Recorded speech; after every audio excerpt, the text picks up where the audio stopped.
दोस्त PCS में आपका स्वागत है। आज मैं आपको NCERT क्लास 11th ज्योग्राफी का एक बहुत इम्पॉर्टेंट चैप्टर है composition and structure of atmosphere वो कंप्लीट कराऊंगा। आप इस चैप्टर से एक क्वेश्चन एग्ज़ाम में एक्सपेक्ट कर सकते हैं किसी भी कॉम्पिटिटिव एग्ज़ाम में, चाहे वो BPSC हो, UPSC हो, UPPSC हो, SSC हो, MPPSC हो। इसमें मैं आपको कॉन्सेप्ट के थ्रू और विथ डायग्राम समझाने की कोशिश करूँगा। जो भी आपके डाउट्स हो आप कमेंट सेक्शन में पूछिएगा। So let's start. The topic is composition and structure of atmosphere. Okay, जैसे कि हम सभी जानते हैं एटमॉस्फेयर मीन्स होता है कलेक्शन ऑफ गैसेस, एक प्रकार से कि कहाँ तक गैसेस जा पा रही हैं। अब इसमें एक चीज़ याद रखनी है कि जो हमारा एटमॉस्फेयर है वह इंटीग्रल पार्ट है अर्थ के मास का, क्योंकि और इसमें एक फैक्ट है और याद रखना है कि जो 99% ऑफ एटमॉस्फेयर है वो उसका मास है, वो 32 किलोमीटर अर्थ सरफेस तक पाया जाता है। तो कितना 98% ऑफ एटमॉस्फेरिक मास कितनी हाइट तक पाया जाता है? 32 kg तक, 32 किलोमीटर तक। अब ये याद रख सकते हैं कि कैरेक्टर्स क्या होते हैं। ये कलरलेस होता है, ऑर्डरलेस होता है, इसको सिर्फ फील कर सकते हैं जैसे कि हवा है। ठीक है ना। अब एटमॉस्फेयर में ये जानने की ज़रूरत है कि जो एटमॉस्फेयर बना किस किस चीज़ों से रहता है। उसमें एयर होती है, तो एयर में क्या क्या होता है। एयर की कंपोजिशन देखिए, उसमें गैसेस होती हैं, वाटर वेपर होते हैं और डस्ट पार्टिकल्स होते हैं। तो इसमें एक चीज़ याद रखनी है कि जो ऑक्सीजन है वो नेग्लिजिबल क्वांटिटी में पाई जाती है अप टू 120 किलोमीटर, मतलब 120 किलोमीटर तक आप इसे थोड़ा बहुत पास देख सकते हैं। लेकिन कार्बन डाइऑक्साइड और वाटर वेपर है वो 90 किलोमीटर पे ही वैनिश कर जाते हैं। कहाँ से? Surface of earth. ये मानिए ये सरफेस है अर्थ का, यहाँ से आप 90 किलोमीटर तक जाएंगे तो आपको कार्बन डाइऑक्साइड वाटर वेपर मिलेंगे, इस पर जाएंगे तो नहीं। फिर भी ऑक्सीजन यहाँ तक मिल सकती है 120 किलोमीटर तक। ये चेंजेस होते रहते हैं, जैसे हम ऊपर नीचे होती है, कोई फिक्स नहीं होता इस तरीके से। ठीक है। अब इसमें इम्पॉर्टेंट है जानने के लिए ओजोन। ओजोन जैसे कि अगर स्ट्रेटोस्फीयर में पाई जाती है, तो ये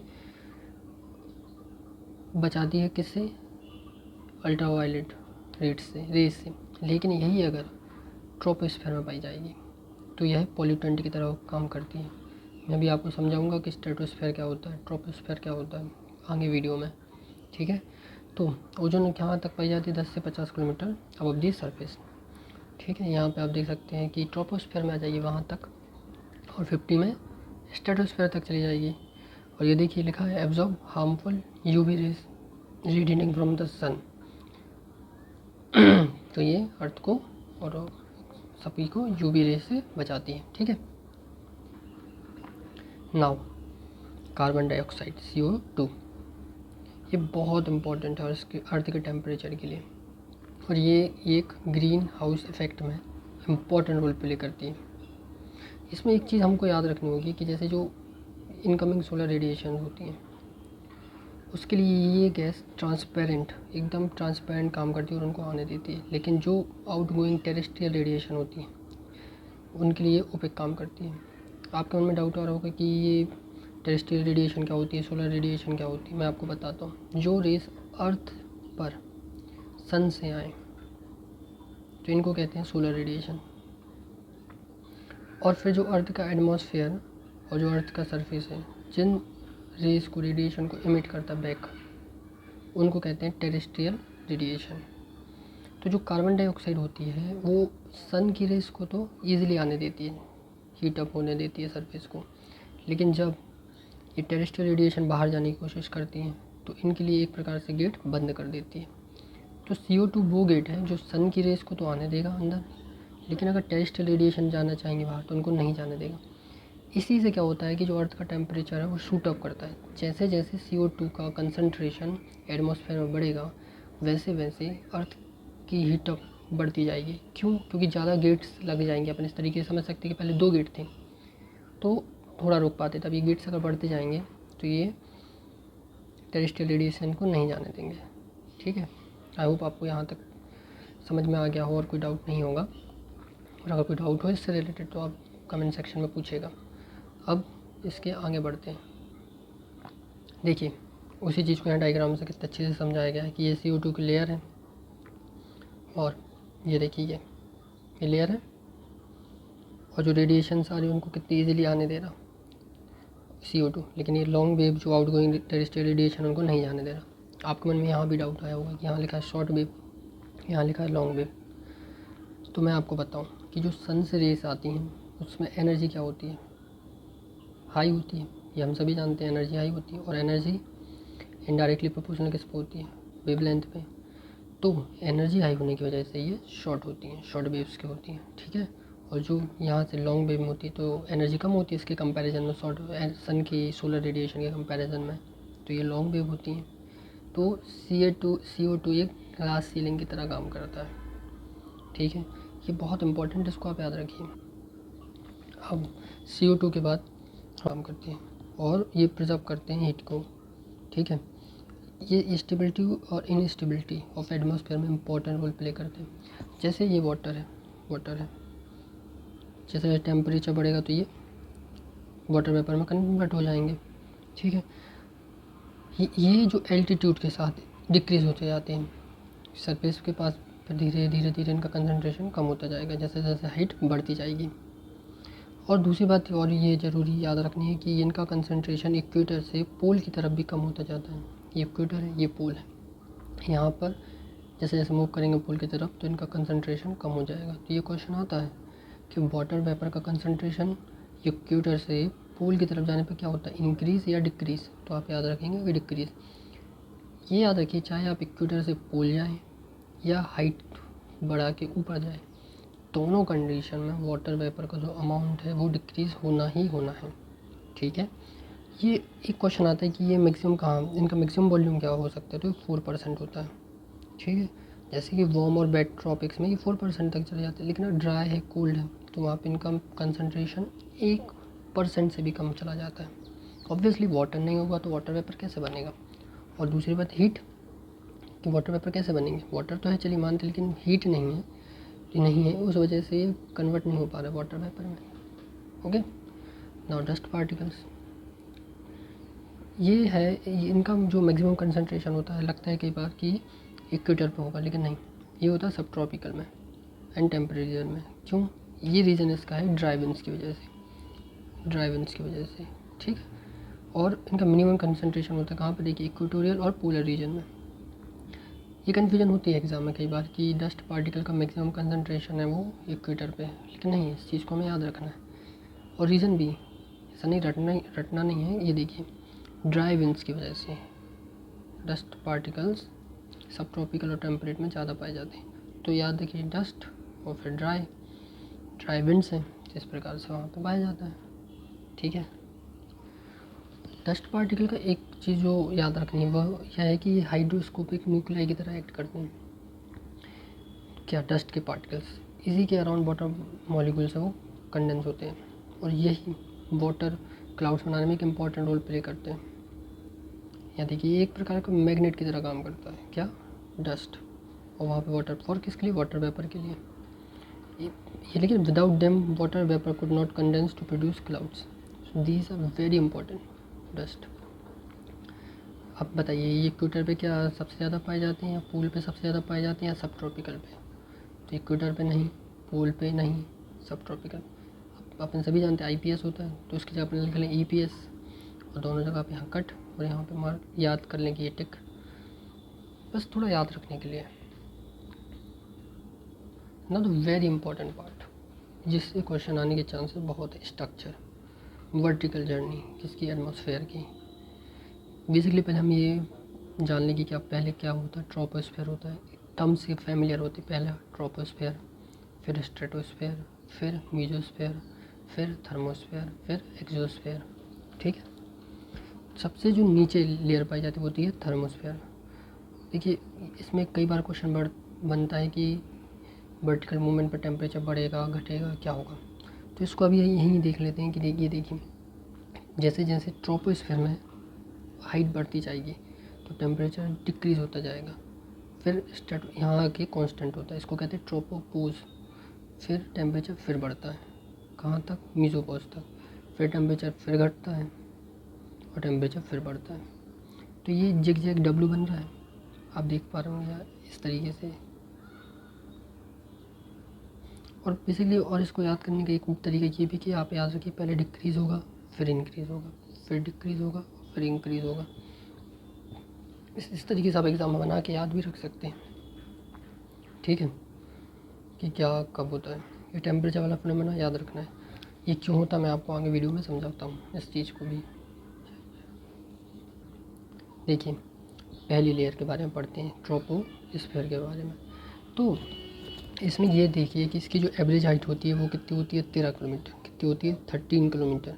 इक्वेटर पे कितनी होती है, 18 किलोमीटर। और पोल्स पर कितनी होती है, यही 8 किलोमीटर। अब आपके मन में डाउट आ रहा होगा कि ये सब क्यों हो रहा है। तो वही देखिए, इक्वेटर है तो हीट ज़्यादा होगा, तो हीट ज़्यादा होने की वजह से जो वाटर वेपर्स हैं वो काफ़ी वर्टिकल डिस्टेंस कवर कर सकते हैं, वो यहीं पे फिर इस वजह से हाइट ज़्यादा हो जाती है। लेकिन पोल पे यही हाइट कम हो जाती है। क्यों? क्योंकि टेम्परेचर की वजह से बेसिकली, ठीक है। यहाँ पे एक चीज़ देखिए, यहाँ पे एक गोल्डन रूल याद रखना कि टेम्परेचर ड्रॉप होगा 1 degree for every 165 metre of height. जैसे जैसे आप वर्टिकली 165 मीटर इंक्रीज़ करेंगे डिस्टेंस को, टेम्परेचर में आप पाएंगे कि 1 डिग्री सेंटीग्रेड का डिक्रीज़ हो रहा है। ये याद रख सकते हैं। कितने डिस्टेंस एग्जाम में हो सकता है, 160 लिख दें, 165 लिख दें, 170 लिख दें, तो आप याद रख सकते हैं 165। कई बार टेम्परेचर को करते हैं वेरी, कितना टेम्परेचर वेरी कर रहा है, 1 डिग्री 10 डिग्री, तो यही याद रखना कि 1 से स्टार्ट हुआ 165, ये 1, ठीक है। ये जो लेयर होती है मोस्ट इम्पॉर्टेंट लेयर होती है, किस लिए, बायोलॉजिकल एक्टिविटीज़ के लिए। क्वेश्चन आता है कि वेदर फिनोमेना किस लेयर में अकर करते हैं, तो weather phenomena, all weather changes in climate and weather troposphere में होते हैं। ये बहुत इंपॉर्टेंट फैक्ट है। इसी टाइप से क्वेश्चन आते हैं कि एवरेज हाइट क्या है, तो यहाँ 20 कर देंगे तो आप याद रखेंगे 13 से 14 किलोमीटर है। वेदर फिनोमेना, क्लाइमेट रिलेटेड चीज़ें, वाटर वेपर। देखिए क्लाइमेट रिलेटेड चीज़ हो रही मतलब वाटर होगा, डस्ट पार्टिकल होंगे, तभी तो क्लाइमेट होगा, बारिश होगी, टेम्परेचर वगैरह वेरी करेंगे, ठीक है। Now we are moving to second layer, that is stratosphere. ये कितने डिस्टेंस तक पाई जाती है, तो 50 किलोमीटर तक, ठीक है। इसमें हमने अब आपको बताया था ओजोन लेयर अगर इस लेयर में पाई जाएगी, इस लेयर में पाई जाएगी तो ये क्या होगी, बढ़िया होगी, इससे यूवी रेज से प्रोटेक्ट करेगी। लेकिन यही अगर ट्रोपोस्फीयर में पाई जाएगी तो ये पॉल्यूटेंट की तरह काम करेगी। क्या, ओजोन लेयर, O3 इसका फॉर्मूला। अब मैंने आपको बताई थी ये बाउंड्रीज को कहते हैं ट्रोपोपोज, ये दोनों के बीच में पाई जाती है। इसमें जो इम्पोर्टेंट फिनोमेना याद रखना है कि स्ट्रेटोस्फीयर में देखिए वो है, तो यहाँ से O3 ओजोन पाई जाएगी इसमें, इसका फेमस, जो कि यूवी रेडिएशन से प्रोटेक्ट करती है। और इस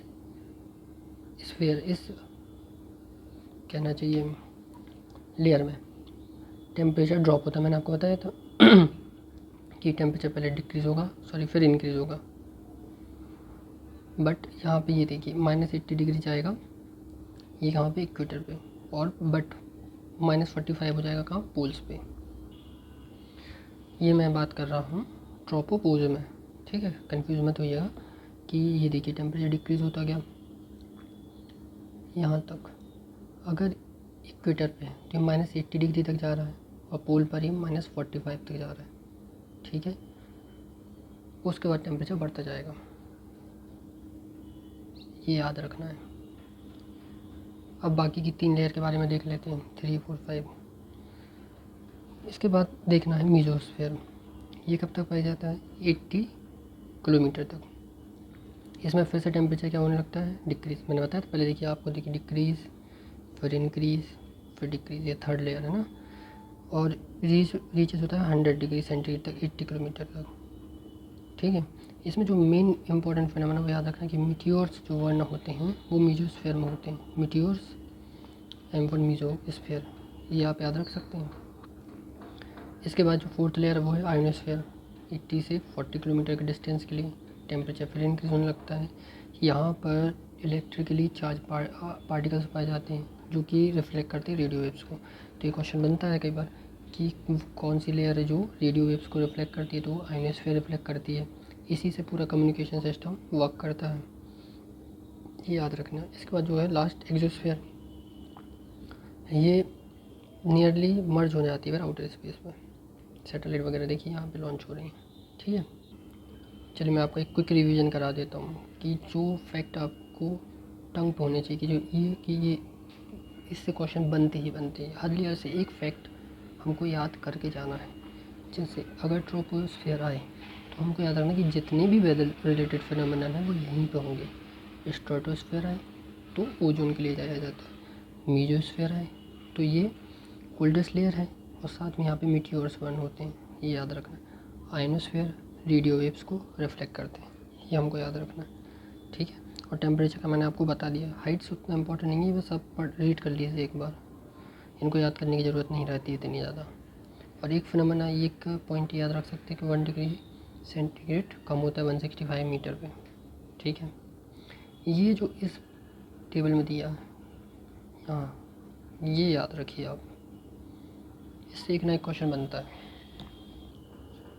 ये देखिए भाई, जो मैंने आपको बताया था डस्ट पार्टिकल के बारे में, वाटर वेपर ट्रोपोस्फेयर में कन्वेक्शन करंट से ऊपर गई डस्ट। अब आपके मन में आ रहा कन्वेक्शन करंट क्या होता है, तो ये वर्टिकल मूवमेंट्स में मदद करते हैं डस्ट पार्टिकल्स के ऊपर मूव करने में, ठीक है। फिर वेदर देखिए, क्लाउड वगैरह बन गए। क्या होता है कि जितने वाटर वेपर्स होते हैं, डस्ट पार्टिकल्स होते हैं, इसको ट्रैप कर लेता है कौन, ट्रोपोस्फेयर।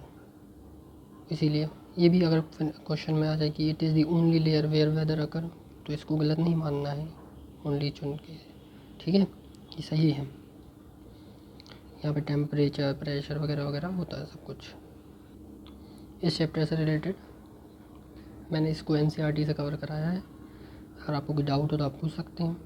इससे ज़्यादा इस चैप्टर के बारे में पढ़ने की ज़रूरत नहीं है। NCERT क्लास 11th जो बुक है फंडामेंटल्स ऑफ फिज़िकल जोग्राफी, वहाँ से इसको कवर कराया है। तो आप इस वीडियो को इस चैप्टर के लिए रख सकते हैं। Thank you so much for watching. इस तरीके की और भी वीडियोस अगर आप चाहते हैं मैं अपलोड करूँ इस चैनल पे, तो आप मुझे बताएं। मैं और भी वीडियोस ज्योग्राफी से रिलेटेड इसी तरीके से समझाऊंगा और कॉन्सेप्ट को बिल्डअप करने में आपकी मदद करूंगा। Thank you so much.